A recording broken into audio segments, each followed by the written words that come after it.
Hi everyone, ఈ సంక్రాంతి పండుగకి అమ్మ వాళ్ళ ఇంటికి వెళ్ళానని చెప్పాను కదా. నెక్స్ట్ డే మార్నింగ్ అందరం కలిసి మా పొలం దగ్గరికి వెళ్తున్నాం.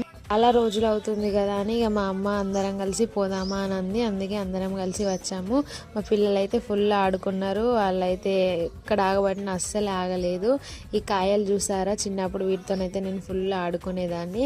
భలే ఉంటాయి. నాటేస్తున్నాము మేము. ఇక్కడ మా డాడీ దున్నుతున్నాడు. బీహార్ వాళ్ళతో వేపిస్తున్నాము. అందుకే మా అమ్మ మాతో ఫ్రీ ఉంది. అదే మన వాళ్ళైతే వాళ్ళతోనే ఉండాలి. అక్కడ ఎండ కొడుతుంది కదా అని ఇక్కడ గుడిసెలోకి వచ్చాము. ఈ మక్క పెరడు మాదే. మా డాడీ అప్పుడప్పుడు నైట్ ఈ గుడిసెలోనే పడుకుంటాడు. పందులు కావాలి చాలా వస్తున్నాయి అటు ఇప్పుడు ఎక్కువగా. ఏంటా ఈ ప్లేస్ అని మా చిన్నారైతే వింత వింతగా చూస్తుంది. ఎప్పుడు రాలేదు కదా, ఫస్ట్ టైం ఆమె రావడం, అందుకే కొంచెం భయపడుతుంది. ఇంకా మా పిల్లలు అయితే మంచిగా ఆడుకున్నారు. ఇక అందరు వచ్చేసారు. మా డాడీ తెల్లవాళ్ళు తెచ్చాడు. అందరు ఇక్కడ అదే తాగుతున్నారు బాయ్స్. ఇంకా మా డాడీ కూడా పొలం దున్నేసి వచ్చి కొంచెం దాగి కొంచెం రిలాక్స్ అయ్యాడు. అన్నం తింటున్నారు వాళ్ళని. అండి, సబ్స్క్రైబ్ చేసుకోండి. ఇంకేం చేసామో నెక్స్ట్ వీడియోలో చెప్తాను. బాయ్.